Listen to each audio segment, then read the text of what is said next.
Welcome to Salaam Nerds Podcast. We do reviews and recaps of your favorite TV shows, movies, and current events. Yo, it's the Salaam Nerds. My name is Steve, aka Watch the Beat. I'm here with my boy Jazz. We drop live episodes on YouTube on Sundays, Tuesdays, and Wednesdays at 10:30 p.m. Eastern.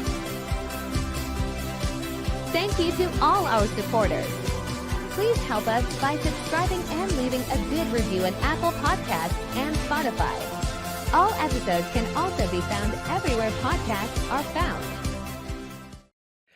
Yo, Salaam Nerds. It's your boy Neebs, aka Watch with Neebs, and I'm here with my co-host Jeff, aka DJ, the wonderful DJ of Salaam Nerds. I was really curious what the intro nickname was going to be. I definitely did not expect that one. I know. We are actually supposed to be on hiatus right now, but we came back from hiatus to talk about The Wonderful World of Oz and the amazing movie that just came out, Wicked, and we can't wait to get into it. What about you, Jazz? Are you excited? I'm excited. It was such a good movie. I can't wait to talk about it. Oh, but not only are we going to talk about the movie, but we're going to talk about the musical, the play, and we're going to talk about the book.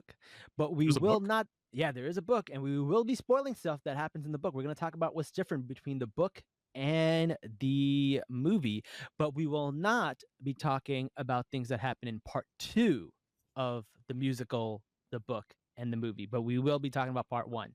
So it's going to be fun, and I think you guys are going to be in for a surprise because the book is a lot darker than the movie. In fact, is very dark and a little bit sexual. There's a lot of sex in it. What? There's a lot of sex. There's so much sex in it. It's crazy. Really?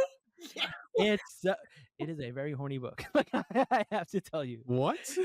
Yes. Some of you guys might not know it, but it is not a PG book. Like you watch this movie and you're like, oh, it's PG. Ariana Grande, it's so cute. It's pink. It's green. I love it.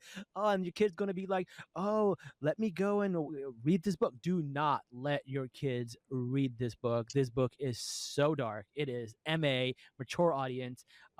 There is R wording, and if you don't know what R wording is, TikTok lingo for bad stuff happening. There is a lot of adultery, some animal stuff happening. It's a lot. What? What?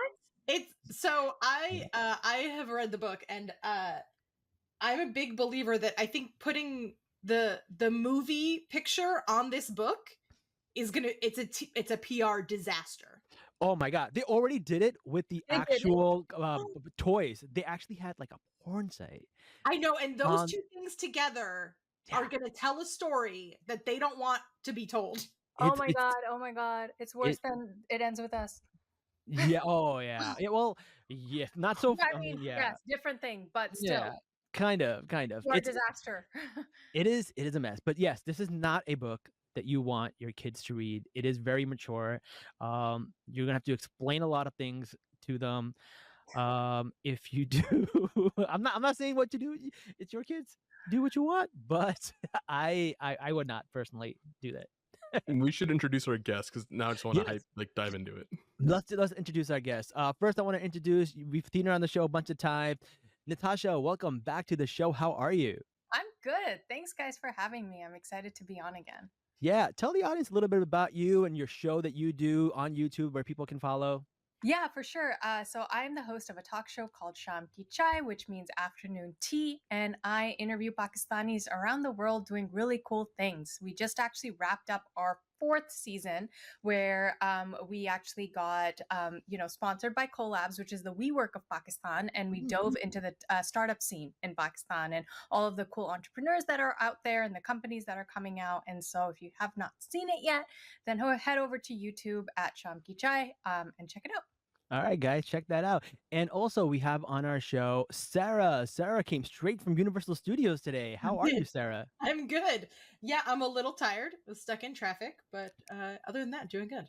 No, was there any special Wicked stuff happening at Universal Studios? Yeah, so they have 2 different stores with Wicked merch. There's a lot of cool Wicked merch. We went a couple weeks ago, and the stores were a little bit bare. because they had to pull all the toys Mm, off the yeah, shelf. yeah. They accidentally put the link to an adult website instead of the link to their movie website. But the dolls are back. The Mattel dolls are back on the shelves. They also did a little takeover of one of the restaurants, so they have like Wicked themed food, Mhm. and like a Cool. nice little photo op. The one in Orlando has like a full like immersive experience. We didn't Yeah. get that in Hollywood. We just have the stores and the little restaurant. But lots of people excited about Wicked. Also, they're playing Defying Gravity Yeah. as those, you know, if anyone's been to Universal Studios Hollywood, they have all of those giant escalators. Yeah, Mhm. yeah. Looking to Defying Gravity as you're going up a giant escalator is an That's- experience. I have a funny story about that. So a few years ago, I did something called the Zero G experience, where they take you up on a plane and you experience zero gravity. So you actually get to experience weightlessness. And of course, they played Defying Gravity. So that was really, really cool. They played Defying Gravity and then another song by OK Go and all this stuff. It was really cool because I think it all has something to do with zero gravity. But it was a cool experience. But we're going to talk about this. We're going to go into the lore. We're going to talk about the book. The thing about this is really interesting is that people don't know, but this was a book and then it was a play. It was a book that came out in 1900 and then a 1900, yeah, 1900.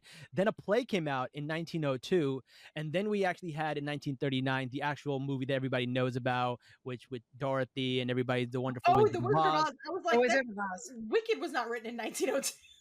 No, sorry, the Wizard of Oz Yeah, was yeah. written in Wizard of 1902, Oz. and it has like Oh. yeah, and it has like about 14 books connected to it. Like we only know the first book, and some people know the second, but there's actually like 14 books connected to the Wizard of Oz universe that people don't know about. And then they had a play about it, and then it had a movie, and then Wicked came out as a book, and then a play and a movie. So it's kind of repeating itself, like book, play, movie, which is pretty cool. Which one sequel in the middle, they did have a sequel for something called The Return of Oz, which was a Disney movie, which kind of goes into what happened when Dorothy came back, and then she came back to the world, and she's telling everybody about Oz, and her aunt thinks she's super crazy, and then they puts her in like an insane asylum thing where she gets like electrocuted, and then she runs away, and she ends up back in Oz and has to save the people of Oz once again, and then she comes back. So it's Yeah. actually a very scary, kind of creepy movie. Sarah, have you seen this? Yes, Dorothy is played by a young Fairuza Balk, Yeah, and from it is Charmed. one of my favorite movies. Yeah. I absolutely loved it. So my mom is a Wizard of Oz super fan, so Yes. I've read probably 6 of the Oz books. Ooh. And we watched it all the time. And yeah, Return to Oz was a VHS that was almost worn out in our house from how It is often we watched low it. key kind of creepy. Like it was Yeah. not for like it was not like it was made by Disney, but it wasn't made like super cheerful or anything. It was actually kind of dark and It's a a little little scary. scary. But Yeah. the special effects actually hold up really well to today's age. Like it wasn't that bad. And I was Where like, can we watch it today? it's on Disney Disney Plus. Disney Disney Plus Plus? has it. Yeah. And then another movie came out, which was a spin-off, also by Disney, called Oz the Great and Powerful with James Franco and Mila Kunis and Michelle Williams and a few other actors. Zach Braff is in it. And that is very different than the Oz we know, because it's interesting because The Wizard of Oz, the book, is in public domain. Anybody can make a movie about it. Any company can buy it.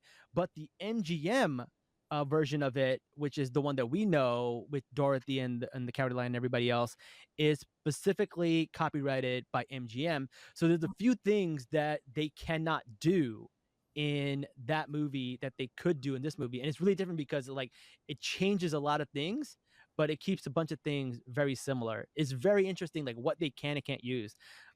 So like, for example, people don't know this, but the red slippers are actually silver.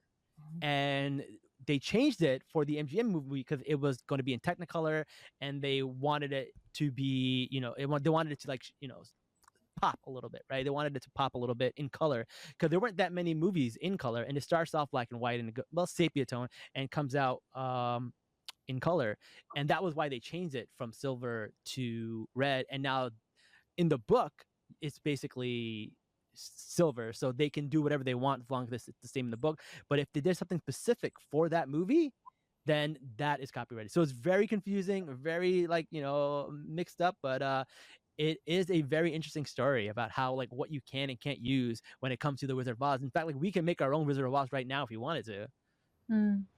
Wow. Dibs Yeah. on being Tin Man. Because you don't have a heart. Yes.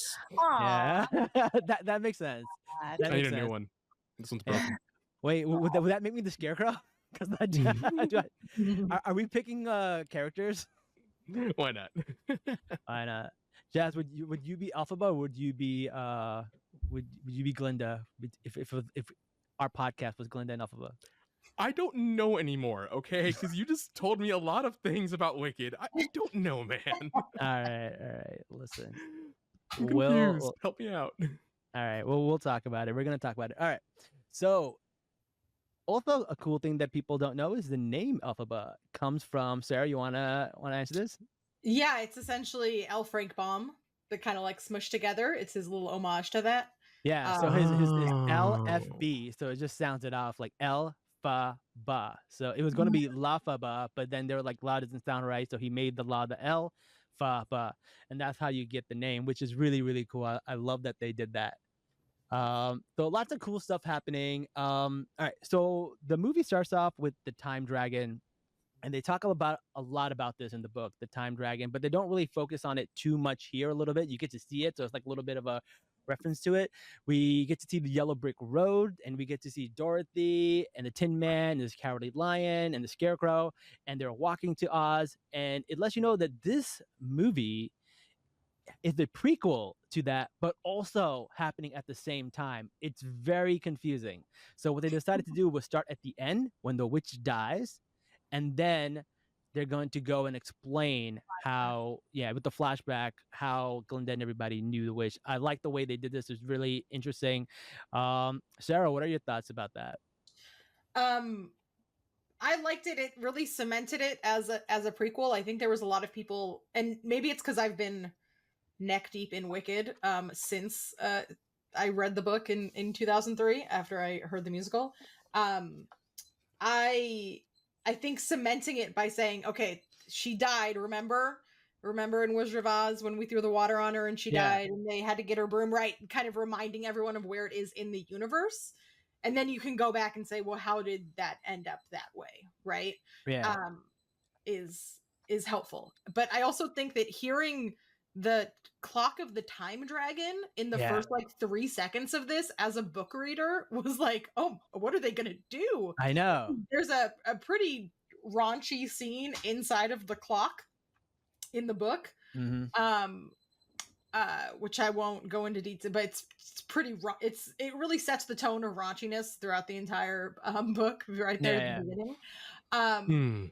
Where it kind of made me think like, oh, are they gonna go? And I think the tone of the movie is a little bit closer to the book than the stage musical. The stage musical is very it's theatrical. It's very theatrical. Yeah. Whereas this is a little bit more like cinema.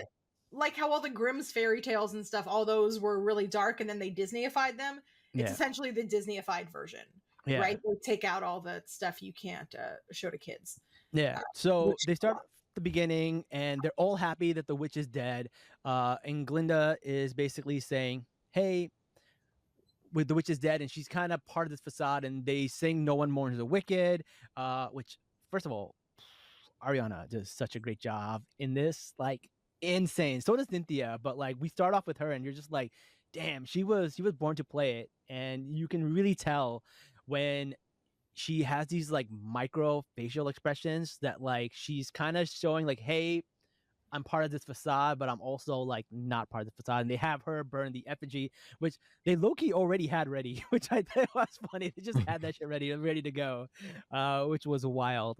And they, if you listen to the music, they do show a little bit in the beginning. There's like, you can hear a little bit of Somewhere Over the Rainbow. You can hear a little bit of Ding Dong, the Witch is Dead.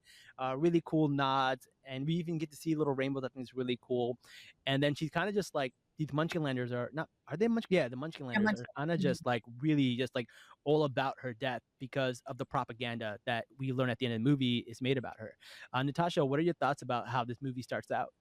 I mean, I thought it was a great way to start out, kind of like what Sarah said, setting the tone, reminding everyone, because I'm sure like no one's really like kept up with like, you know, the Wizard of Oz move, unless you're like a super fan or something, right? Like movies or books or whatever the case is. I didn't even know there was a book. And so not only am I learning about the book, but all of the other types of content in the book Yeah. all at once. So I'm like in shock right now. I watched the play. And I watched the play, it must have been 10 years ago in Vancouver. And I have this like vivid memory of like how good the first act was. Yeah. Because I remember walking out thinking it was over. Because I was like, how do you follow this? Yeah. Like, this is incredible. It was so theatrical, and she like rises up on stage, and there's like all of this stuff, everything they kind of did in the movie. But and then I'm like, well, time to go. And then it was like, no, there's a whole other act. Like you have to stay. But that's how I got introduced to it. So I was super excited about the movie when it came out because I was like, oh yes, like I get to like experience this again. And I think all of like you said, the nods to the different types of music, the way Ariana was like, you could see the internal conflict, especially when the Munchkinlanders are questioning her. Yeah. And well, what makes someone bad, right? Or like, weren't you friends with her? And she's just like is having these like like you said, micro moments, right? And I thought she did a really, really good job. Yeah, she said in one of her interviews that like Glinda is the most fake when she sings the highest note. So the higher the note she sings, the more superficial and fake she's being, which I find really, really interesting. Jazz, what were your thoughts of the beginning of the movie as someone who has not seen the play or the book? I mean, I thought it was great. Like, just dive right into musical territory. It was a lot of fun. The beginning, I mean, I've heard Defying Gravity over and over. I think it's one of the best songs ever, right? Mhm. So I knew that much. And I was like, oh, okay, I hear some tones here and there. I get that. But yeah, going in, I had no idea what to expect. It was beautifully done. Right now, I'm just still in shock about everything you told me. So let's keep this going because I really want to dive into that a bit. If you're in shock about what we told you, let's get into the biggest changes that we actually know of, and that's the beginning, because the movie only gives us maybe like 5 minutes of Elphaba's parents' storyline, where basically it just shows that, you know, Elphaba's mom Melinda is married to this guy, and once he leaves, she has a guy over and she drinks this green potion, and it's assumed they had like an affair. It's so much worse than that. It's so much worse. What? Yeah. So basically, like, Elphaba's mom Melinda is basically, as a teenager, she what did the kids say? She has a hot girl summer occasionally. Many hot girl summers. She has many hot girl summers as a kid, and then when her husband goes away on his missionary retreats and, you know, tries to go and spread the gospel of like their unionist religion or whatever, what she does is she lets any guy who's passing through to pass through. Oh, like wow. any guy. Oh my god. And I think she does something along the lines of self-inflicted R-wording. If you don't know what R-wording means, it rhymes with a certain fruit that's green and small, right? So what she does is she takes these things and she chews them, and she kind of roofies herself and lets people who come by have their way with her so that she does not remember, but she can also partake in whatever's happening. So she doesn't have the guilt. Want to do it if she doesn't want to remember it. That's what the nanny says to her when she calls her off. She's like, you don't even have the benefit of a good memory? Like, yeah. Is the nanny a bear in the book too, or no? Like, no. The nanny is actually not in the movie at all. Oh, so the bear that grabs her is not the nanny. The Dulce bear is not a character in the book that I remember, but she has a separate nanny, and basically, yeah, the mom's like. But somehow only gets pregnant twice. Well, yeah. somehow only gets pregnant twice, but it's Actually, 3 times. They do. There is a younger brother. yeah, Also. so he has a younger brother. And the reason they didn't put the younger brother, his name is Shell. The reason they didn't put the younger brother in the movie is because they wanted to explain why the father does not like Elphaba, because Nissa was the reason she died. But he doesn't blame Nissa, he blames Elphaba because the mom took all of these Wildflower. potions and medicine to make sure that her second kid doesn't come out like Elphaba. And that's why the second kid was in a wheelchair. In the book, she actually doesn't have any arms either. Oh. Yeah. Ooh. But instead of blaming the child, he blamed Elphaba. Now, this doesn't happen in the book because they have a third child and the mom dies during the birth of the third child. So you can't blame him. In fact, the dad is actually much nicer in the book. It's actually the mom who's like really, really terrible to Elphaba, but then she does decide to kind of like her. The dad was more, I would say, Yeah. avoidant. And then the mom also gets a boyfriend at some point, and the dad's like, "That's chill." So they've got like a polycule thing happening. If you find yourself asking like, "Why would that happen?" It's like you're reading the wrong book. Like there's so many moments where you're like, "Huh." I'm so shocked right now. And Yeah. in like none of this process did the dad be like, "This is not my kid." Like it came out green. She Yeah. sleeps with everyone. Like Well, he didn't know she was sleeping with everyone until she starts sleeping with this guy named Turtleheart, who shows up. He's a glass blower, and he takes a liking to her, and he ends up like moving like in the neighborhood, and he has an affair with Melinda like all the time. And then he started having the affair with the father all the time, and they just Ooh. became kind of like a throuple. Okay. Unless I am mistaken, Sarah, is that accurate? No, that's accurate. Yeah. Yeah, it's kind of. We find out later that the dad's like into it essentially. And then the interesting part is you would think that like so we don't know who's the father of Nissa, and you would think that he thinks Nissa is his favorite child because he knows this is hers, but he actually likes Nissa because he thinks it's the guy's. He thinks it's Turtleheart's, and that's why he likes her more. So in the book, she's his favorite because he thinks that she is the child of Turtleheart, which would be counterintuitive from what you really know. But it's really, really interesting. But I think in the second book, you actually find out that he is the true father of Nessa Rose. Is that correct, Sarah? I do not remember. I remember almost nothing about the second book. Okay, I think that's right. But I think like right now we're not supposed to know who isn't the father of Nissa. But in the movie they simplify this. They take out the second brother, the brother altogether, and they make it like the father really, really hates her, but he really never really hated that much. He actually used to take her on missionary trips and have her sing to the missionaries and stuff like that. So she was more like ignored by the father and less hated by the father. But the book really makes you like hate the father because he's like uncanny, take her away, and like he's saying all these horrible things that doesn't really happen in the book. Also, she has powers like the minute she's born. That does not happen in the book. In fact, the only thing that happens is she's born with teeth and she bites people when she's born. And the midwives say like horrible things about her. It's pretty crazy. Sarah, any thoughts on that? Yeah, it's very traumatizing. I think she bites someone's finger off.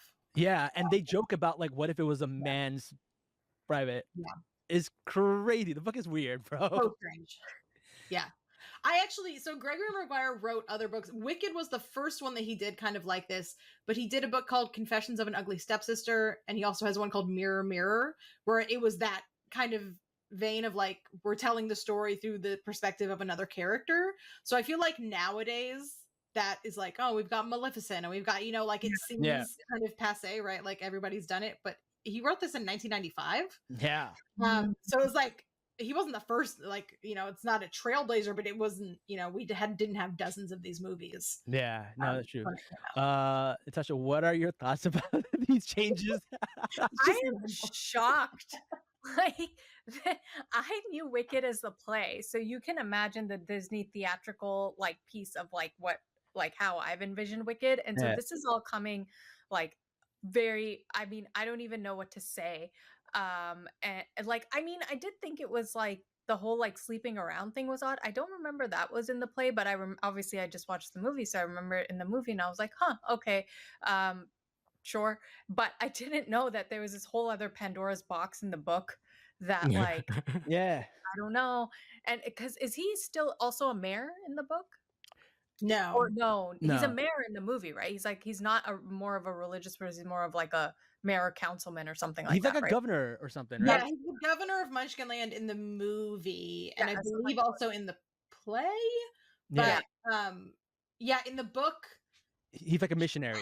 the mom's family is in charge of Munchkinland, Yes. and it goes down through the women. Oh, I That's see. where the lineage. So then later, yeah, it goes down to Nessa, which is not really a Yeah. spoiler. Yeah, Oh, um, yeah. So they changed it for the. oh, 'cause but the the mom- did go eldest to daughter Alphabet? doesn't go down to her. Yeah, so it would go down to Alphabet. Alphabet would be technically the lineage-wise the next person to be governor of Munchkinland. Oh, Munchkinland. Yeah. Yeah. Okay. But that doesn't happen because at the end she kind of Of course, leaves. So it yeah. happens to be Nessa Rose who takes over that role. Got it. Ah, Got it. okay. Yeah. So yeah, so that part is super fun and super interesting. And we kind of that gets crazy. And then like we show up at the school, and that's when the real fun begins. Like this was in the book, this is like several chapters, and in the movie it's like 2 minutes.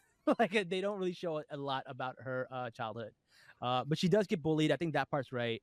But you know, they don't really show much else. They don't go into super much about it. But she does have a nanny, and the nanny is a big character, and the nanny comes to school with her. I think they removed the character of the nanny altogether, so she's not there at all. So what's the hold on. So if she basically it's because is it true? Well, in the movie, she's not the one going to college. It's Nessa, right?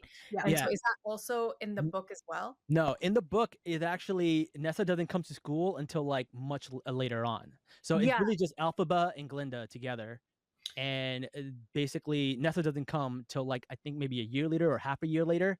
And what happens is Glinda has a I don't know, what would you call her? Clutch. Amma Clutch, she's kind of like a chaperone, Chaperone, like a yeah. constant chaperone. Yeah, so basically Glinda is a little bit Galinda. She's a little bit wealthy, and she wants to keep her chaperone to herself and doesn't want to share it with like a whole floor of girls. So that's why she ends up rooming with Glinda, because she tells her that her Clutch chaperone has some kind of medical issue and she can't handle more than like 2 girls. So that's how she gets to be roomed with Elphaba.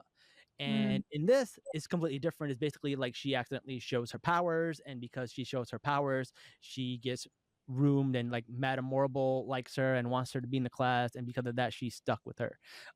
In the book, Elphaba does not care about magic at all. She's into hard science. Like she's a STEM girl. Like that's what she cares about. Hey. So she doesn't care about science at all. It's Galinda who wants to be the sorcerer. So it takes a lot of it changes up a little bit. It's also a change from the stage play, because in the stage play, Elphaba is joining Nessa Rose at school. Yeah. So she's coming to enroll at Shiz. So that's a change for the movie, that she isn't meaning to be at the school and just kind of gets there on accident. I can kind of see why they made. There's a couple changes that they make where I'm like, okay, that one didn't. I'm still working through it because it's not a big deal. Not a big I'm deal. trying to figure out. Maybe that's because we need to, build Elphaba's confidence, and if she's already knows that we're kind of like starting her off balance, right? She wasn't expecting this, and then it happened. But I don't. So see, there's where I get confused, because if she's a STEM girl, she obviously smart. Did she like not go to school? Like, why wouldn't she be the one getting starting college? Because she's older. She is in the book. In the book, yeah, but in the book, in the it's movie, just her dad hates her. Her dad does not like her and so does he not just give her the privileges. decides to keep her at home. Like, it would make sense to send her off to college, because then he doesn't have to see her. But then other people will see her, and he doesn't want anyone to see her. Yeah. He's a politician. He hates her so much. I guess, yeah. Yeah, that makes a lot of sense. But I did like that, when she first meets Galinda, she's like, "You're green," so they kept that, which is one of the things that it's like Mean Girls. You can't just ask somebody why they're green, which I think is really funny. I did like that. we did have a lot of cool moments when she first starts school. From the movie, like Jazz, like what are your thoughts about her when she first starts in school? How do you like that? It reminded me so much of High School Musical. Like the whole ensemble of all the cast and characters, you know, you got the popular girl, two best friends, and then, you know, like eventually a jock comes in and, you know, like all that, the nerdy girls. I was like, oh, okay, it's High School Musical. Cool. All right. Yeah, Let's roll with it. well, the jock is also very different in the book, and so is Bach. So we'll get into that in a Oh, little boy. bit. Okay. But before we get into the book, I just want to talk about the movie real quick because like this is just done really well. Natasha, I wanted to ask you like the songs and the way they're showing the school, like that was a real set. Like, what were your thoughts about that? Because I thought that was really amazing. Yeah, it really brought me back to Harry Potter. Yeah, I can see that. The magic, if I mean Harry Potter's not a musical, so whatever, but that magic of like this grand like set and like all of these people and their uniforms and literally magic Yeah. happening, right? And it was so beautifully done. It was like, you know, I don't know if you also seen the Netflix show, The School of Evil and Good and Evil. No, I haven't seen that. No. Oh, that's great. That's a great series. And so that has a very similar vibe too, where it's this magical school and it's beautiful and like so many parts of it looked like more Mediterranean architecture. Yeah. And the curves and the waters and the fountains and the colors and stuff. And it was just gorgeous. Yeah. Even here, I feel like a lot of the architecture was they had the onion shaped domes that they have in like Middle Eastern countries and India, like the Taj Mahal and stuff like that, which I thought was really cool. One cool thing was like when Alphaba does her magic, we see like a wall break, and underneath the wall, you see like 4 animals kind of like broken up into like 4 houses or something. But it lets you know that like animals were part of like education and stuff like that. And now very few of them are actually mentioned. So it's really, really interesting. Yeah. There's a Shiz University Instagram page. I'm gonna follow it. Yeah. Yes, if you go to their website, it will make you a horrifying AI image of you in a uniform. That's crazy. What do you guys think about the Wizard and I song? I thought when she was singing, it was really cool. Some cool really things I thought about. There's one scene where she's in front of the stained glass mirror and she almost like doesn't have color for a second. She almost looks like, you know, how she would normally look. And there's also this amazing scene where she's like running in the wheat and you can see her leap and like levitating and flying, which is reminiscent of the Richard Donner Superman film where Superman is running through the wheats and he takes this really large leap. And the tag for that is "You'll believe a man can fly," whereas this is like defying gravity. I felt like that was a cool nod to that. And another nod that it had was to the second book where she goes all the way to the end and there's no like water or river. All of Oz is surrounded by the deadly desert. And if you go and touch the desert, you become sand, which is really cool. And you can see it over the rainbow in the corner, which explains why Oz is somewhere over the rainbow. I thought that was a really cool song. And the way they put all these elements in different places was really interesting to see. There's also blue birds that fly over the rainbow. Which is another nod. And they also, I'm so sorry if I'm talking a lot, but I'm like, this is my jam. I'm like, please let me talk to people about Wicked. But they do the same thing on the stage musical with the gel filters on the lights to degreenify her when she says that in the song. So I thought that was a nice nod to how they do that. It was like they give a lot of kudos to the stage musical, right? It's not like, and that was the thing that I liked, that it wasn't afraid to be musical, right? Yeah. There's a lot of musicals that, you know, so starting out with a big number, and then The Wizard and I is one of those songs that doesn't really get as much love as some of the other ones, right? Yeah. Like we've all heard Defying Gravity, but The Wizard and I thought giving Cynthia Erivo a moment to shine so strongly, so early in the movie was really important. And she just freaking killed it. Like, especially because on the red carpet, she's so like intimidating with like the high fashion and the nails. And I'm like, you were just like incredible. But as Alphaba, she has that innocence to her, right? Like she's had a hard life, but this is the first time someone just told her like this curse that she has actually could lead her to incredible opportunities. And like she did such an amazing job of showing that pure hope and excitement. And it was like she looked so young during that song. I was like, I believe that this is someone starting college. Yeah. Like there was an innocence in it that was like took me by surprise, if I'm being honest. I also like how she talked about how she purposely wanted to have these micro braids and stuff like that and long fingernails to showcase her culture, but also show like how like her nails are her power, like as if like magic is coming right through her hands. I thought that was really interesting that she did that. I thought that was really cool. So they talk a little bit about the school, and this is where like the politics of like Oz gets, like, the play makes it like so much fun and so like musical, and you get the hair toss and it's super cute. But people don't know like the book is actually like really Game of Thronesy. Like there's like usurpers and there's kings and there's people who take other people's places and there's people who are trapped. There is lore and there is like the history behind it. It's very Game of Thrones-ish that like people don't realize about Oz. And there's like a whole history of stuff that happens. Like if you watch Game of Thrones or The House of the Dragon, they always talk about like big events that have happened in the past, right? Whereas this one, they talk about something called the drought. And when the drought happened, basically somebody needed to be blamed, and that's when the wizard showed up. And the wizard came, and he came in his balloon, and he was able to read this book, their magic book, basically. And because of that, he was able to save the town. So all these things kind of happen. It's really interesting. And then it kind of goes into like the book about how everything is tied to politics. Like when there is a problem, you need someone to blame. And this book starts off with talking about how they're using animals and they're blaming them. And something you don't notice in the play because you're not reading it is there are two types of animals. There are animals with the capital A and animals with the lowercase a.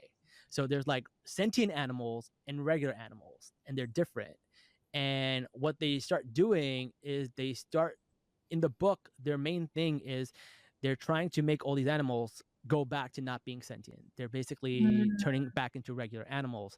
That's where when the doctor pulls the board, it says animals are meant to be seen and not heard. So it's like they're blaming things on them. There's not a lot of resources, and they're blaming that they're the problem to the city, which is where the politics comes into play for this book. And you realize that the entire book is based on like fascism and xenophobia and intersectionality and feminism and all these cool things that the book is talking about. This is where you kind of learn about all that stuff. What were your thoughts when you guys started to see the plot start to develop and it's like, oh, it's not a fun musical, there's actually a plot to this and there's more happening? I think genuinely I like that the movie goes into it a little bit more explicitly than the play, because I remember seeing the play for the first time and being struck by how funny it is. Yeah. Like there's a lot of comedy in the play, and especially with Galinda, right? They lean into that a lot. But I think a big part of it is that Dr. Dillamond is an actual goat. Yeah. Like a CGI goat here. Not like Kobe Bryant or LeBron. Yeah. He's an actual goat. Not the goat, but a goat. Yeah, that they like on the stage play, of course you can't have a real goat. So it's like a guy with like a weird kind of goat mask thing on. But it's a lot more like emotionally impactful when you see him getting like pulled away by the horns, right? It's and his other little animal friends that are all, you know, terrified. And I really liked that they made that part more explicit. It's actually even when he flips the board and he sees the message, like what you just said, animals should be seen and not heard, right? And then he like you could just feel his emotions in that moment, right? And like I was literally like, oh my god, you know. And then he like walks back, and then the flower vase falls from his table. He's just so sad and hurt, you know. And it made me so, nobody says anything, except for obviously Alphaba later on helps him, but no one says anything. Everyone's quiet. No one does anything, and he's just like, go and leave. And I'm like, this is so true. Like you don't need to like create a fantasy movie for something like this. Like this would happen today, right now. Nothing has changed. It's for his time. And Peter Dinklage does a great job. He plays the goat, and he does such a great job at conveying that even through CGI, with his voice. Jazz, what are your thoughts about that? So the goat was honestly one of my favorite characters. Like Mm, it was, yeah, he was good. Like, and then you felt for him like the entire time. And yeah, when the board flipped over and said animals should be seen, not heard, like you could hear like the sadness in his voice. yeah, It was just so well done. Like, yeah, really, just my favorite character. Really, yeah. second Okay, favorite character. all right. Well, speaking of characters, let's talk about a few more characters that show up, right? And there are very different, some of them from the book. So let's Oh talk no. about Bach. So we're not going to talk about what happens to Bach, but you can pretty much assume what's going to happen to him a little bit. But in this play, Bach has a huge crush on Galinda, which is hilarious because the actor is actually dating Ariana Grande, which is really funny to me. And then he basically wants to go out with her, and she says, "Well, you know what? I would really love it if somebody asked out this poor girl, Nissa." And he basically goes, "I will ask her out for you." Kind of just like, to get in her good graces. And when he does, he asks her out to this Dust Bowl so that she can go out with Fierro, which is very interesting. So she goes out with him, and then Bach goes out with Nissa. Nissa starts to get feelings for him, and she asks him, "Hey, you just did this because you felt sorry for me." But then at that moment, he sees her kiss Galinda and goes, "No, I really like you," even though that may not be true. And that's where the whole story evolves. And this is where it's really interesting because a lot of these characters are not this way in the book. One of the things that we know about Bach is like Bach doesn't really have that much interaction with Galinda. He has a crush on her, but nothing big comes up of it in the book, right, Sarah? Mm-hmm. They kiss once and then it's never mentioned again. Yeah, and the reason for that is because Not even a plot. he says that in the book, what happens is she basically, after what happens to the goat, she changes her name from Galinda to Glinda, and he goes, "Nah, I only had a crush on Galinda. Once she turned to Galinda, I wasn't really into her anymore." It's kind of what happened. So they really don't talk about that. Fierro being, this, you know, uh, prince from another region. He's clean cut, shaven white boy. In the book, he's actually supposed to be brown. He is a darker skinned man, and he has like these blue diamond tattoos on him, and he supposed to look more like someone who's from like North African Moor or like a Romani person or a Desi person. That's what he's supposed to look like. He's supposed to have like brown skin. In this, they made him like a clean cut, shaven white guy, the guy from Bridgerton, which is interesting because like two girls that are really close end up liking him in both shows, which I think is really funny. But Fierro is very different from the book too. Sarah, what are some differences? Fierro is essentially like his personality. I mean, the role that he plays essentially with Elphaba develops much later in the book. It's Like in the second part. Yeah, it's not a real, love triangle type thing happening. And his personality is kind of like completely invented for the play. This, dancing through life, I don't really care about anything. That's not really what he is. That's not his personality. They just fully made that for the play. And I think it works for the play. Yeah. Yeah, in the book he's not like that at all. Yeah. But yeah. And we're not going to spoil the stuff in part 2, but like if we were, it would make more sense because in this, he has a really big role. He has a very important role and he's basically one of the main characters, right? yeah, In the and book, for those that had no part 2 of the play, I think they did a really good job of kind of foreshadowing the stuff Yeah. that's gonna happen. And that's also a very funny thing. And in a year, I'll be back to talk about it. Yeah, definitely. Where they actually they take a thing from the book that's like it's actually her like going crazy and thinking something happened, and then in the movie they're like, no, it happened, and you're like, So they lean really hard into that with some of the characters in a way I don't mind. I feel like for the play, it works really well. Yeah. someone mentioned, I think they also did a good job animating the ghost expression. When I watched The Mhm. Lion King, and one criticism with the animals didn't express their emotions really well, and it looked like normal lions. But with Wicked, they actually gave facial expressions. Yeah, because when we see the lion that they have in the little cage, you can see the facial expressions on lion, and I think it's safe to say that lion grows up to be the cowardly lion. Obviously, that's the one thing we can give away because I feel like that's super obvious. So that part was really cool to see that. Um, and then we got some of the songs, and we get two songs that are just so good. One is like the Loathing song, Mhm. which, man, the choreography is so good. Already a viral internet TikTok meme happening everywhere, and just like not only can Ariana Grande sing, but she's like doing dancing and stunts. Like she is a triple threat, like acting, singing, uh, theatrical acting, comedy. Like her comedic timing, it's so good. And now she's doing like stunts on top of this.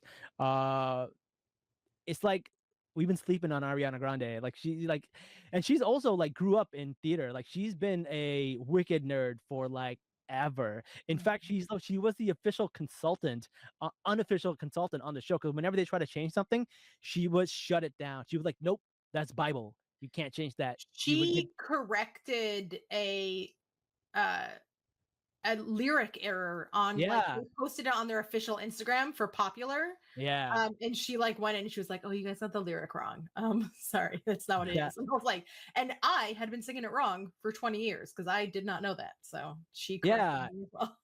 I think people think it's like proper poise when you talk to boys, but it's actually proper ploys when you talk Mhm. to boys, which is really good. And like the way these songs come out, like if just enough, like you know, similar to the play where you can appreciate it, but just enough of like their own little thing into it. It's so good. Like it's so subtle, but like the people who really loved it can easily point out which parts are like what make Ariana Grande Ariana Grande. It's just so good. And then Popular is the other one that they do a really good job with. One thing that I noticed that they do in these songs that they don't do in the plays is they spread it out. Like they don't have the song played fully through. There's conversations in between the songs, like Popular, Loathing, and Defying Gravity, which I think really breaks up the, I would say, this the pace, but also gives it enough time to breathe so you can like really appreciate what's happening in these scenes. Natasha, what are your thoughts about that? I mean, I grew up watching Bollywood, and so I mean, That's Bollywood, Mhm. true. That's true. it's like Mhm. known for 3 hour movies, like, 6.5 minute songs every like 30 minutes, dancing, choreographed dancing, the whole shebang. And so it's really cool to see that, like, you're getting more of that flavor within different, like, like different genres of movies or Western movies now. I think the breaking up of the song is really important because it's hard to like digest all the songs and the music, like if they go on for too long without a break in the middle, if you're not used to those kinds of movies, Right. right?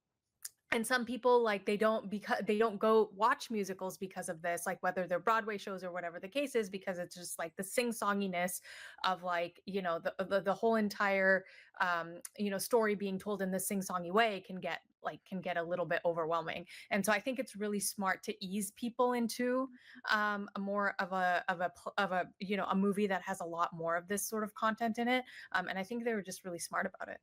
Yeah. Yeah. Sounds good. Jazz, what I are mean, your it's thoughts? like a 2 hour, 40-minute movie, right? Yeah, exactly. Yeah, Jazz, what and are your I thoughts? didn't realize it was 2 hours and 40 minutes. I was 2 just hours, 40 enjoying the minutes. music all the way through. I was expecting more music, honestly. Like you're right. Like having Mhm. them ease it in, it was different because like I've seen other musicals like Hairspray and like all these other movies that were formerly plays. Right? They usually don't ease people into it. Like it's just nonstop. So you know, I enjoyed it. It was great. Yeah. Sarah, what are your thoughts about the way they changed up some of the music? Yeah, I liked it. I like, and yeah, I was looking at 2 hours and 40 minutes and like, like looking at the math of the songs. I'm like, what else are they, how are they gonna pad this to make it 2 hours and 40 minutes? But yeah, like especially with Popular, because you can essentially take it as it's not just, okay, we sang popular, we're doing the makeover, right? Because then it would be disjointed. Whereas like the makeover is in, the ball gown bit from the play is in there as well, where she tries to make it a ball gown. And putting it all together within the musical number. So it's like, okay, that's the popular scene.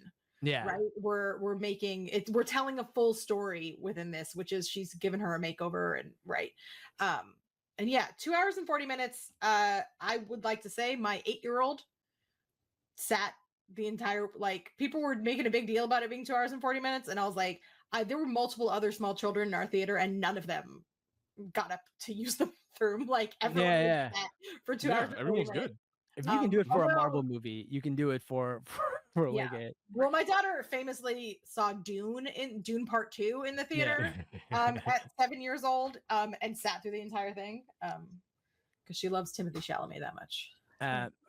Fair, valid.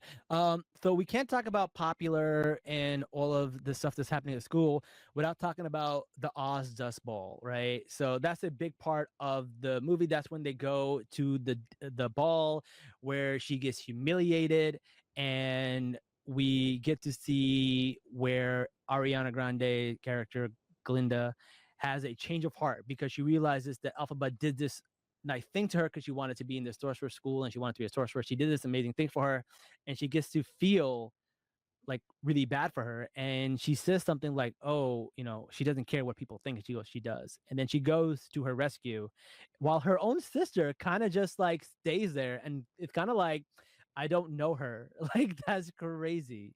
I love that the animals were playing instruments at the ballroom. Yeah, that was also really They cool. were phenomenal. They were great. Yeah, it was really good. I thought this was done so well, and they didn't rush this. They took their time with this, and they really, really made us feel for Elphaba, and we really, really felt for Galinda, and it just felt so authentic of how their friendship was blossoming from this one moment.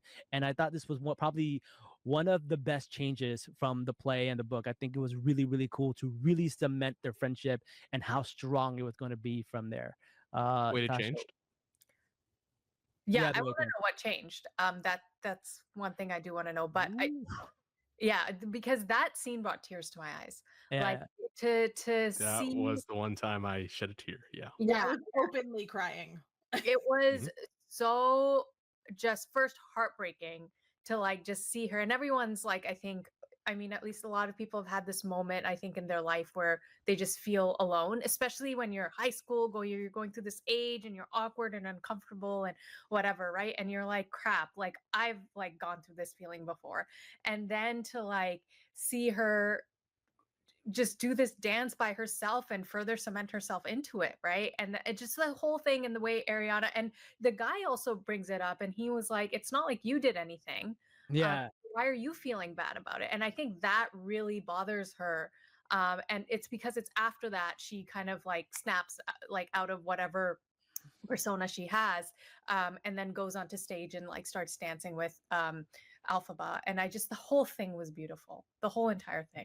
Yeah, and the fact that like, even though they're crying, like she's crying and still doing this dance, and Ariana is just there supporting her, and just doing this dance with her. It was a beautiful scene. Yeah. What I found powerful about this whole sequence, no one said a word. Like, Yeah. between like Galinda, Elphaba, like, yeah, there were people on the side snickering and making comments, right? But Elphaba and Galinda just not saying a word and just rolling with it. Oh, so good. Like I didn't think essentially a silent part of the movie would be that impactful, but yeah, just 10 out of 10. And the music too was gorgeous. There's also notes of a song that comes later in the musical, was kind of played under it, which was gorgeous. My mom and I were both in tears. But there's also a moment where she does the thing where she holds her face and wipes the tear. Yeah. And for me, as a queer woman watching it, I was like, I love many of my female friends. I've never held their face and gently wiped a tear. That was one of the moments that rang a little romantic to me as I was watching it, because I was like, that's an incredibly physically tender moment. Which then so many of the times in the play where they're like, yeah, we're good friends, and I was like, okay, Yeah. He has a kiss though, like definitely, and definitely in the book they have kissed. They also, I Oh. don't know if they brought this up in the book or in which lore, but it is known that she does not like to be wet. So tears coming down her face is more powerful than you know because she can't really get wet. Mhm. In some, I think some iterations, it actually burns her when she actually cries. Oh, wow. So Yeah, in the book she's essentially allergic to water. she is, yeah. So she Oh, bathes with wow. like oils and stuff. She doesn't actually like get in water ever. And her mom tried to drown her a few times, actually, which What is a book! Ooh, Like, what? like they do. yeah, yeah. Like it's in very water or like in oil? yeah in water, in water. Like she'll like take her out to the pond and hope she drowns, but she ends up not going through with it. But she tries a few times, This she book never goes. is just a whole other thing. Yeah, Let well, me tell you, like go for it. barely skimming the surface of this book, the Yeah. information that you've heard so far. Well, even the Dust Bowl doesn't happen the way it happens in this thing. Like when Alpha gets humiliated, she gets humiliated because she gets invited to somebody's like house or something, and she was not really invited. But the Dust Bowl was actually like people were getting it on and with animals, which maybe bestiality. Like Like it was professors? yeah, it was wild. It was like a sex show Ew. there happening there that they go to in the book. And they admitted this and I'm glad they did. It did not need to be in here. But yeah, that was the Dust Bowl was pretty crazy in the book. It was not clean, I would say. Ugh. Yeah, yeah. I make the same expressions. All right. I like how you Let's just single out Natasha there, just moving her I to the know. center screen. I just put her center of the screen because I was like, I wanted to see your facial expression. Like horrified. It is a little horrifying. All right, so let's talk about a little about the animals. So basically, the animals were the main teachers, and slowly there's very few animals that are teaching nowadays, right? So this is where like the allegories come in for everything, and they tell like the people need to be united for something, and basically what happens when they bring out they take away the doctor and they bring out this new guy, and he basically brings in this lion cub, and Alphaba gets so mad that she makes these poppies basically appear and make everybody go to sleep. Now this is a reference to the Wizard of Oz. In the Wizard of Oz they actually go through the poppy fields, and what happens is the poppy fields makes everyone fall asleep except for the scarecrow. And this time around, it made everyone fall asleep except for Fiero, which is very interesting. So it's a callback to the actual Wizard of Oz movie that takes place, and again the poppies make everyone fall asleep, and they go and they rescue this lion cub. And while they're rescuing this lion cub, Alphaba and Fiero have a moment and they have this connection, and apparently he's never same after that day. um Natasha, what were your thoughts about these scenes about Fiero and Alphaba and her being into each other, kind of vibing? Yeah, I mean, unexpected, especially on how like her opinion of him starts out in like the beginning of the movie in the first like library dance that he does. Yeah, So there's that. Then there's this conflict of I just found my first best friend and she's with this like person, but now right. I'm having this like moment with this person. And so I can just imagine the guilt and the confusion that you would have at that point because it just like that's just like not supposed to happen, you know. But I think overall like from a it starts to one I think show the true kind of personality of what's his name Fiero. Fiero. Fiero, yeah. It kind of shows his true personality a little bit, and it shows that he's a lot more in line with the way Alphaba thinks and the values that she has from like the way the movie presents it than maybe Galinda. And so maybe there's more that's supposed to be like there's more of a spark there than what he has right now, which seems very like superficial and like, oh, they're both hot, so they should just be together, and that's what it is. The scene was done beautifully also, the forest and going there and like saving the lion or the little baby tiger and everything like that. It was very cute. Yeah. Jazz, what are your thoughts? No, when you said like everybody fell asleep except Fiero, like is Fiyero the Scarecrow, and like are all the characters here like tied to somebody later in like the Wizard of Oz essentially, or I don't know. okay, all right, that answers that question. We can't answer that. Okay then. No. In the book, Thanks. I will say, it's my head Not now, in- like electrocuting my not in the mind. book. Not in the book. in the book, no. Oh, not in the book. no. Okay. Not in- In the book, no. In the book, that is definitely not the But case. then I'm guessing in the play it was. Okay, got it. Thanks. We don't know. We don't know what way they'll go. They could go, maybe towards the book, maybe towards the musical. I don't know. We'll never know until it actually comes out. But yeah, that part is a cool little Easter egg. I did like it. So when they come back from this, Madame Morrible realizes that her powers are growing, and she writes this letter to the wizard, and the wizard invites Elphaba to come. And Madame Morrible's goal in this is to make magic viziers to the wizard. That's what she wants to do. In the book, she actually sends Galinda, Nessa, and Elphaba to go see the wizard to be like agents for them. And basically, like they want them to use their sorcery and powers to help the wizard kind of control Oz. Right. So that's really what's happening here, except they did not do it with Nissa and they did not do it with Galinda. So that part's a little different here also. I love the detail of in The Wizard and I, Madame Morrible says, I'll write it once to the wizard and tell him about you. Yeah. And we find out that she actually did not do that. No. She waited until she was sure that the magic was growing to let him know what's going on. I love how slowly she becomes sinister, right? Like she's kind of mean to Galinda, but like Galinda, whatever, but yeah, that and the build up to her in that moment when she turns around with all the flying monkeys, like gave me chills. I was like, I can't believe I'm scared of Michelle Yeoh right now. She does right now. She is such a good actress. She does such a good job. As someone who's never done a musical, she killed it. Same thing with Jeff Goldblum. I don't know if he's done a musical before, but he killed it too. But one of the things that is really interesting is like it starts to rain, and we realize that she can actually control the weather.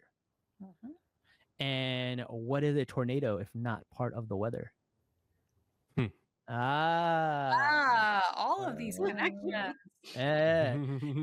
Her hair also, if you look at her wigs throughout the movie, almost always looks like some kind of a storm or a tornado happening. Yeah. There's a lot of references to tornadoes in this. Even Elphaba's hat looks like a tornado, especially when it was in the water in the beginning scene. And then if you look on the glass slippers of Nissa, the heels are actually little tornadoes.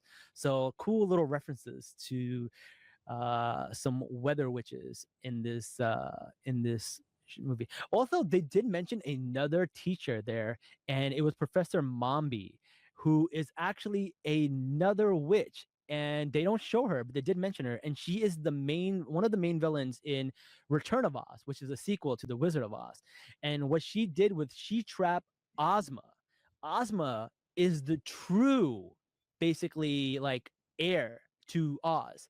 Her dad was the main king before the wizard came over and usurped her, and she is the true and rightful ruler of Oz. So it's not actually named after Oscar; it's actually named after Ozma. So she is supposed to be the rightful true heir to that. They do mention her in the on the board when the goat was actually talking about something. You see the mention of old Ozma, the this, Ozma, the that. She is mentioned here, so she does exist.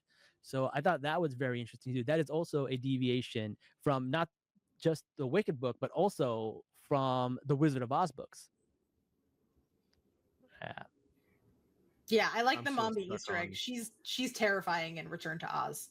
Yeah, she can like take her face off. She could have takes her head off and swaps it for different heads. It's wild.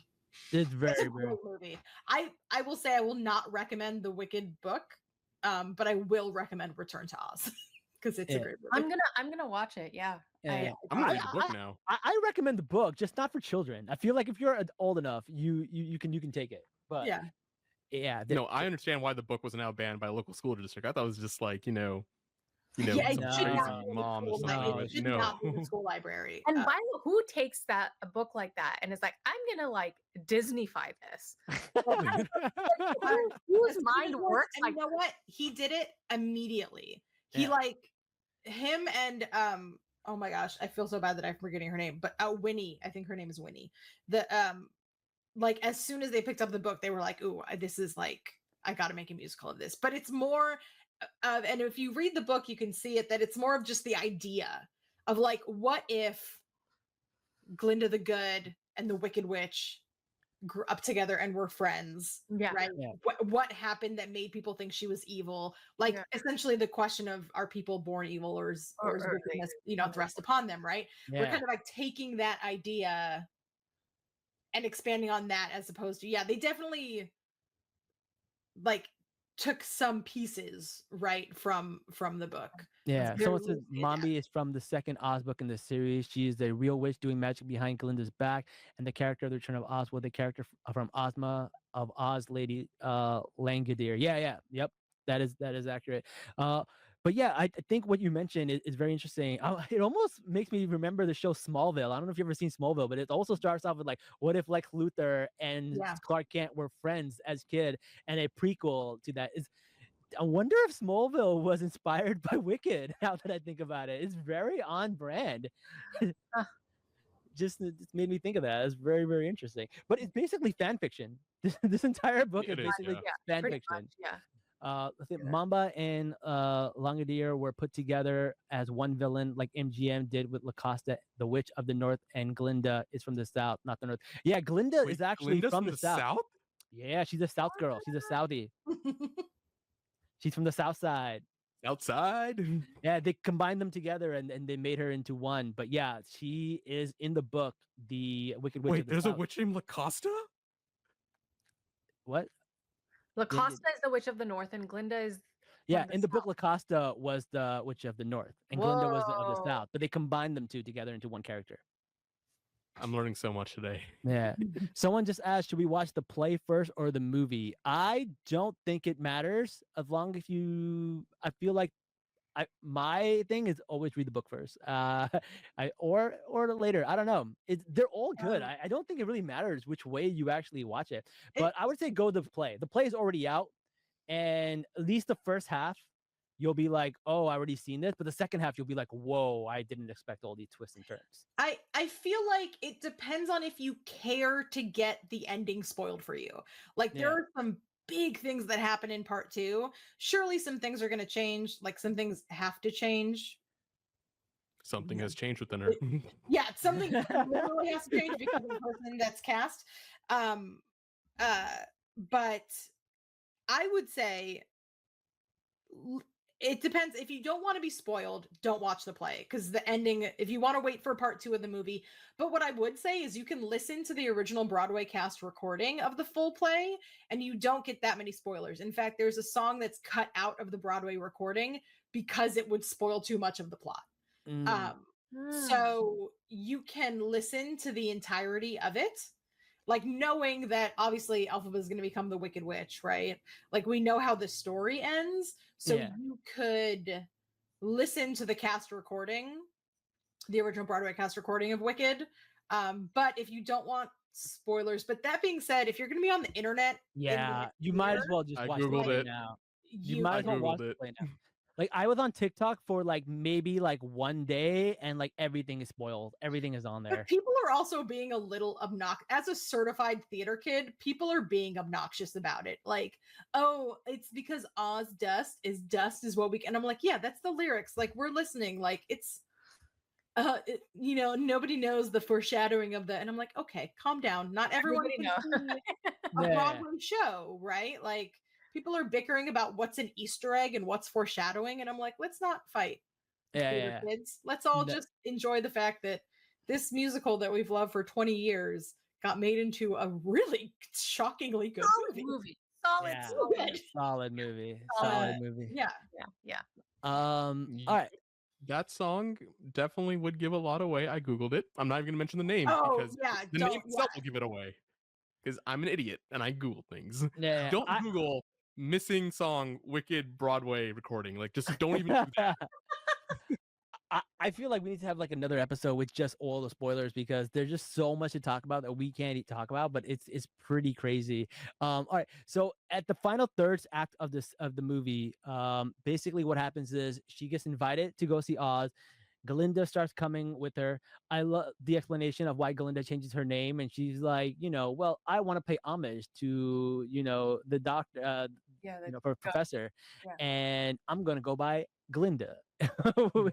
The G is silent, which is just so funny, and I think she does such a good job of channeling Kristen Chenoweth, but also making it a little more modern in her own way. It's really really cool.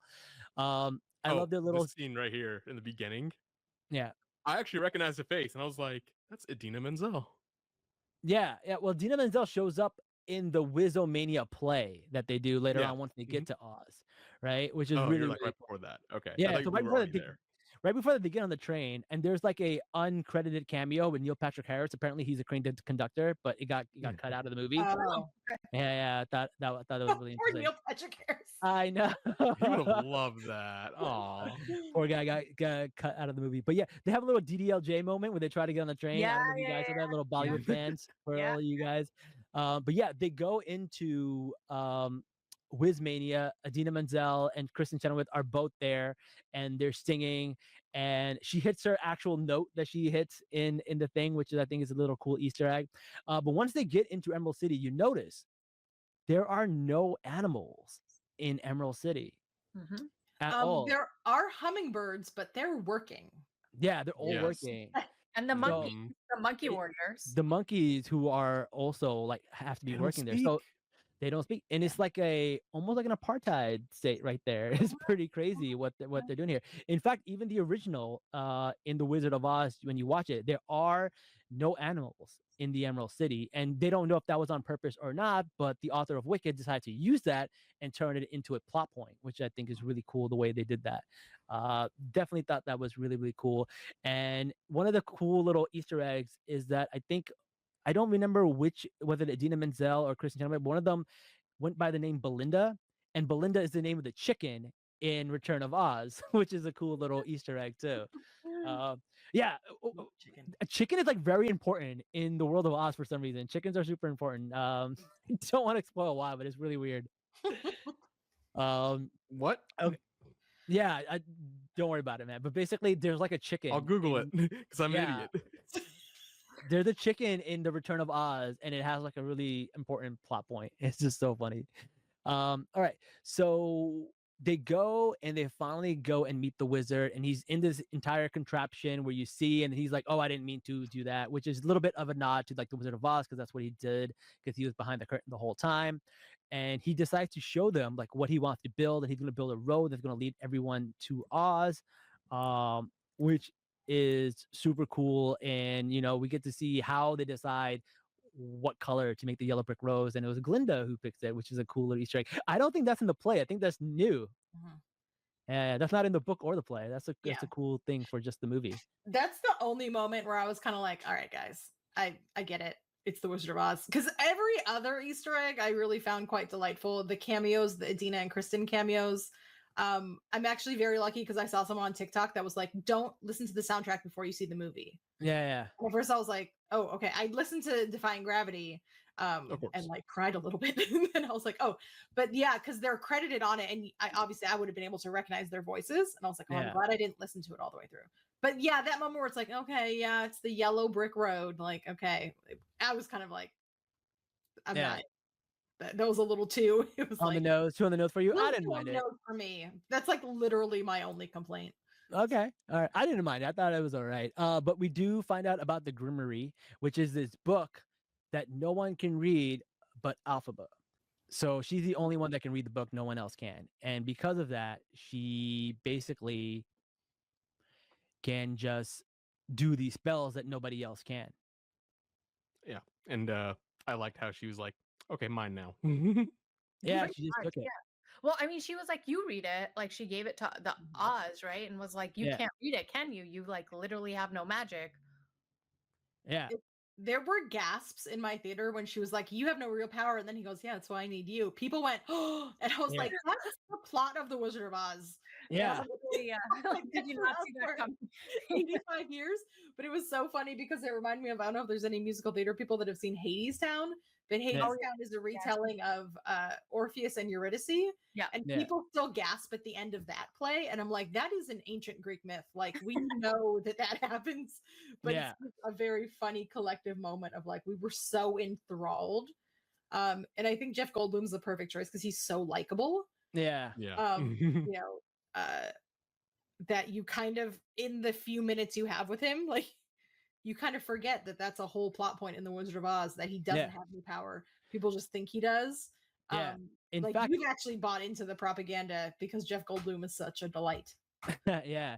In fact, you see that like when they show him in the beginning of the Wizomania, he's reading the Grimacery and he's basically saying Omaha, which is just a city in Nebraska where he's from. He's just reading random words that they don't know about, but he can't read it because he's from Earth, and the people there can't read it because they're from Oz. So it's no one can read it except for Alphaba. So there's something special about her, and you don't find that out till later. But this makes her really suspective of Oz, and he says that she has no real power because he made her basically turn all these animals into winged animals, and you learn that they did it so they can spy on people.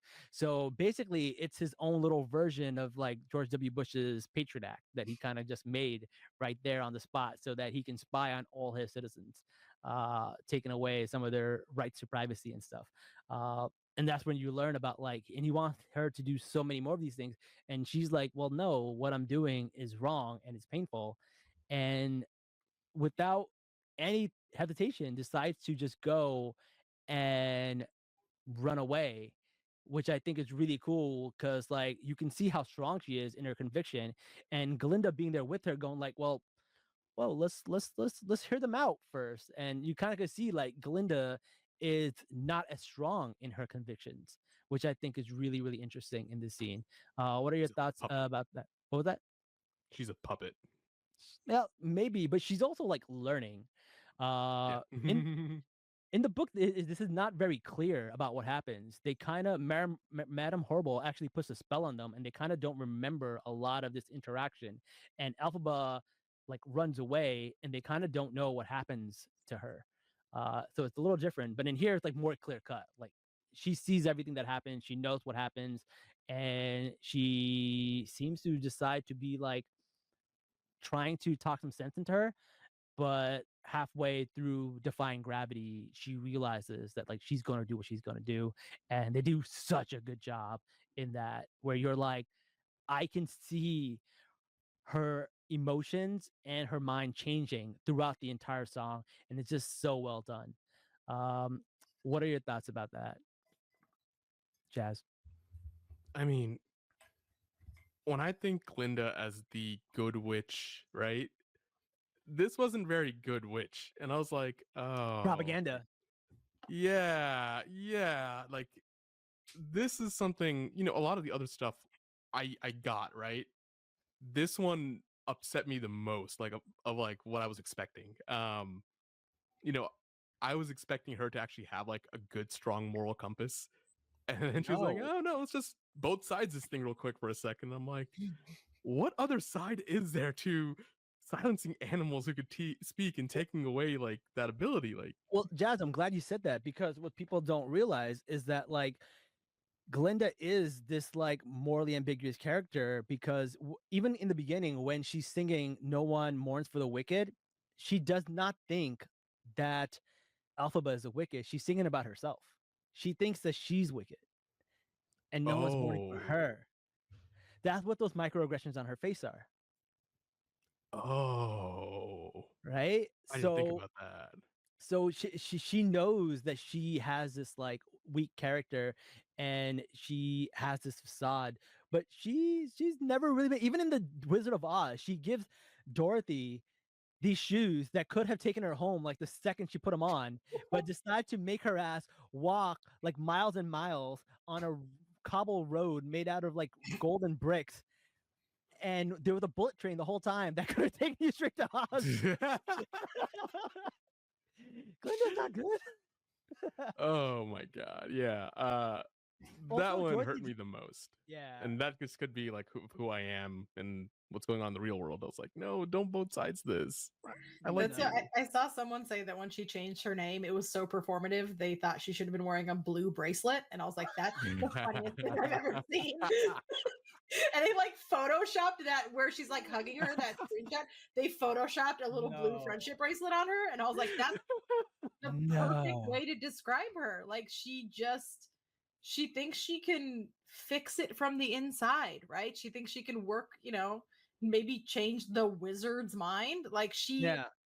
it's one of those things where it's like, it's on one hand, she kind of has good intentions, but she's so naive and she's like, she knows better. She's almost like purposefully trying to be naive about it. She's just, no, I can never- do it. She's But- never had to make a hard choice though, right? She's never had things not go her way. Even when they're telling each other secrets in the room and she doesn't like Alphaba's secret, she just like throws this tantrum and like So hops funny. onto the bed, right? Like she can't handle any kind of like difficult choice or path. And the fact that like it was just thrust upon her in this like micro like minute that she needs to make a decision, she's not equipped to like make that decision. She's going to do the comfortable, easy thing that she's always done. The only thing that she does know is that she cares about Elphaba, and that's her only moral compass. That's her only guiding light. But she's not smart enough or strong enough to know how to make decisions based on that, right? And it sucks because like the more time she spent with Elphaba, the more she was truly growing as a person, and Mhm. now she won't have that. Mhm. And what's going to happen, is we can see that like Madame Morrible is going to take Glinda under her wing a little bit, right? So we'll see what happens with that because that's all she has. There's no way that like she knows what really happened. They're going to try to keep her secret, and they kind of start this propaganda campaign saying she's the Wicked Witch of the West because she goes to the western side, and that's where she resides. And it's just really interesting how big this propaganda campaign just starts off. And I don't know, I just find it really telling that like how strong and manipulating propaganda can be. And it's so quick. Yeah. It's like 25 minutes ago I wanted to convince you to like, whatever, be like Oz's witch in the background, blah blah blah, and things don't work out, and it's literally within like seconds you flip the narrative around and you already have, it's like you almost knew this can go one of two ways, and if it goes like the bad way, then this is what we're going to do. Yeah. Yeah, it's like when they make the t-shirts for who wins the Super Bowl and they Yeah. have both of them just in case. Like Yeah. she Yeah. had that, but she doesn't agree. We're gonna say that her green skin is a manifestation of the wickedness inside. Like Yeah. she didn't ad-lib that. Like they had that. It's a concession. It's Yeah. she had that ready to go. And Yeah. she's evil for her to then go to Glinda and be like, okay, like this is how we're gonna, market this whole thing and what happened, and like this is how we're gonna use her. And Glinda's just, they're all kids, and so Yeah. she's just evil, evil, evil, evil. Yeah, she is probably the most consistently evil person, Yes. other than the wizard, to be in this. Everyone else, they have a lot of moral ambiguity, but yeah, and she's I would say, pretty close to the character in the book. Like, I don't. Mhm. She's probably the one that deviated probably the least from like most of the people, other than like, no, actually, no, even Alphaba deviated quite a bit. She has a lot of dark stuff that happens in part 2. Yeah, in the book, Madame Morrible like gets up and essentially in front of everyone is like, "Hey, animals should be seen and not heard, guys." Like, Yeah, she's really explicit about it in the book. Like, she's like clearly a bad guy. yeah, they don't just capture like the goat; they literally kill the goat, and like the nanny finds out, and then she puts a spell on the nanny to make her forget. Like, she's part of the whole thing. She's not like a bystander. She's one of the main architects of like all the stuff that's happening in the town. Yeah. Someone says Glinda during the opening looked like she was going to be ill when she was handed the torch to light the effigy. Yeah, that was very true. Like, you could Ariana Grande does such a good job in that scene. You could tell that like something is wrong, and then she's kind of like doesn't want to play this up, but she has to. Yeah, even the expression on her face when she's doing the like, oh goodness one, like good triumph over evil, and then the very first time she hears that like no one mourns the wicked, her face just like Yeah, fall. It's so good. So good. she came down in a bubble, dog. Like, she's not a princess, guys. She's a witch. We finally got that figured out. Oh man. Yeah, no. That's why she's a witch. Okay, yeah, that all makes sense. Right? Like she they're all witches. She's not a princess. Though she does turn into a princess. I think because she marries somebody who is like higher up on the our like social class. But that's what she is. She's a social climber. And that's really Yes. what she is in the Yeah. beginning, right? That she wants to use people, and she wants the hottest guy, and she wants to be in the best class, and she wants to be the sorcerer. So she is a social climber. And then when she gets this opportunity from Madame Morrible, it's hard for her to be like, hey, what are my options here? I might as well get the one thing I've always wanted. But then we'll see what happens in part 2, because you don't know. But overall, what are your thoughts about this after going through a lot of this stuff? Natasha, you want to? Yeah, I'm like shocked about the book. I'm like, Yeah.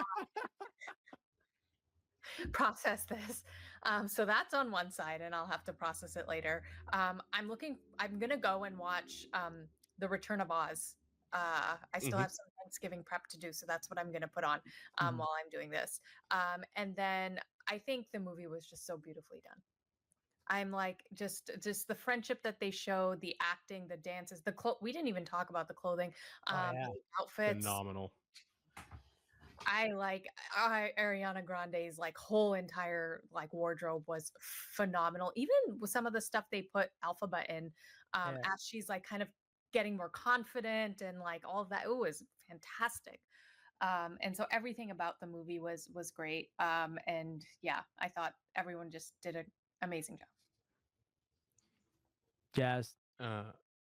Yeah, like Natasha said, I am still shook by the book Revelations. I had a great time with this movie. Like, I'm not the biggest Ariana Grande fan for multiple reasons, but regardless of that, I still thought she was perfectly cast for this role because of how I think of her. And I'm like, oh yeah, she plays that part really well for some reason. But the real reason is because that's just what I think of her. She actually wanted to be Alphaba, and after a while, she was like, "No, Glendo is a better fit." But she's been playing these characters in plays since she was like 9 years old, and like when she had a tour going, she told her people that she would shut down the entire tour just to audition, and she would go back to taking acting classes and music classes to make sure that her voice is theater ready and it's like her acting is like up to par, so she doesn't forget. She was like, acting and singing are like muscles, and I need to like prep them if I want this. She wanted this like really, really bad, and I respect someone putting in the work. Yeah. I can give her that. Like, she's very talented. Yeah. Sarah, as somebody who has read the books and the play, how did this live up to your expectations? I tried. As I was watching more and more trailers come out, I was starting to get excited, and I actively was like, to put your expectations down. Like, hold on, like hold it closely, like hold it loosely, right? But I was blown away. It's emotional. There were tears, but also watching it with my mom, who loved the Wizard of Oz, or loves the Wizard of Oz, and passed that down to me, and watching it with me, who was a theater kid that bought my mom tickets to see it on Broadway when I was a senior in high school as a Christmas gift. And then with my daughter, who is now singing the songs every day because she's obsessed with it. It was a really like full circle kind of emotional moment, and they nailed it. And I don't have any personal beef with Ariana Grande. That's just not the type of music I listen to. So, but the video of her getting the call that she was going to be Glinda, and she said, "I'm going to take such good care of her." Like, that's what they did for me, is they took such good care of it. Like, I've been obsessed with Wicked since 2003, right? Since it first came out, when that original Broadway cast recording hit. And I was a sophomore in high school in my theater club. Like, when I was a junior in high school, I did What Is This Feeling for a drama competition, right? Like I have loved it for so long, and it's very rare for that to be like, I loved it and then it lived up to the expectations. And for it to happen twice in 1 year with Dune Part 2 and Wicked is like, Yeah. I'm living, this is like my best pop culture timeline. That two properties I love very much had such a great, like they took such good care of them this year. So Yeah. I can't wait for part two just on a personal level, but also like I cannot wait for everyone that doesn't know the musical to watch part two. Because part two is like, you think, well, in Defying Gravity, you're like, okay, but part two is gonna go crazy, and I'm so excited.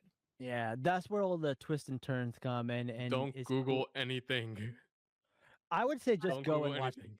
Just go and watch the play. That way, you get the experience of the twists and turns, but it's still, you know, not like you're reading it and getting it spoiled. It's still Yeah, like an if you're experience. gonna be in LA anytime over the next 3 months, it's at the Pantages starting maybe next week. Yeah. So you can go see it. It's touring down to San Diego in the spring, so it's around. I mean, support live theater literally always. So if you do find yourself in the opportunity to watch it on stage, Yeah. it'll certainly be a different experience in the theater. I love the way that they were able to expand Yeah. on everything. Like, oh, what if we could make the monkeys fly, right? Like, Yeah. there's just so many things they can't do on a musical stage that they were able to do, and I think they did it beautifully. Yeah. And the other thing that, I think is really cool is that they are coming out with a version on Christmas where you can sing along. I will be there. That is going to be insane. Imagine being an entire theater where everyone's singing Popular Lar at the same time. Nice. For some people, that's a nightmare. For other people, I was it's gonna glorious. say, not going. That's cool. But no, they took really good care of this movie. In fact, they planted 9 million flowers for the one scene that like you see of Wow. all like the flowers and stuff. That's really crazy. Tulips, 9 million tulips is what they planted. Yeah, I thought that was like in Holland or something. Like they just went there, but if they No, just they made planted this that, stuff. that's They really just cool. made that. That's Yeah. Cool. No, man, it's really cool. And then a lot of stuff that they talked about was like had real world references. Like I believe like Hmm. the silver slippers and the green skin and the yellow brick road were about like actual like economics in that time. Like the greenbacks and like gold and silver. Like the author did not believe in like, greenback currency because it gets inflated and he didn't think it was like, it would get like mishandled and misused by the feds with inflations and stuff like that. And silver and gold were better, which is one of the things that like are translated into um, the book, but it isn't confirmed because this theory came out years after the book, but people believe Mm. it. Also, the Oz Dust is actually supposed to be based on the Dust Bowl that happened in America. So, which is, the Wizard of Oz is also based on that because, like, Antienne, everything is all sepia tone, and you see a lot of dust and the tornadoes happening. So, a lot of it is like reference from like the author's like real life, what was happening at that time. So, it's really, really interesting to see. But now, like, the allegories are still there. Like, whether you're talking Every about single one. fascism, feminism, intersectionality, it's all real there. Mhm. So just to give you a heads up, it's darker and based more on the second and third book and not the happy musical Return to Oz the movie. Yeah. we Oh, talked about that. okay. All right. It's darker, but it's still a kids movie. But like the kids movies in the '90s were like Never Ending Story, Dark. Yeah. Yeah. Like those were for kids, but still kind of scary. Yeah. I don't think that you as an adult will get like actually scared by it. No. Maybe one scene with the things on roller skates. Yeah, the roller skate guys. But yeah, it's definitely a darker tone. Okay. But still categorized in that. Okay. It's like I can't believe they showed little kids this type thing, like Labyrinth. Yeah, but you as an adult will be fine. Yeah. It's not bad. Yeah, but it is a little bit darker. Check it out. But it's a good watch. It's Yeah. Cool. Yeah. All right. Well, that's really all I have. Is there anything that we have not talked about that you wanted to touch on? Anyone have anything? If Not that I can not, remember. No, like yeah. Well, if not, well, thank you everybody so much for being here. But before we go, one last time, let people know where they can find you. Sarah, can you start us off? Yeah, I'm at Ms_Marauder on TikTok and Instagram. We do a lot of, mostly our thing is cosplay. Cool. So we, if you want to see the process of making a tiny Paul Atreides cosplay for my 8-year-old daughter, come on over to Instagram and see that. Yeah, so we do a lot of conventions and stuff. Very cool. That's where we are. All right. And Natasha, where can people find you? Yeah, they can find me on YouTube. It's called Sham Ki Chai. I'll put it in the comments. And I interview Pakistanis doing really cool things all over the world. So watch it if you have some time. All right. Well, thank you so much. And guys, don't forget to like, share, comment, subscribe, leave some comments, and let us know some Easter eggs that you might have found that we have not been able to talk about yet. And until next time, guys, Salaam, nerds.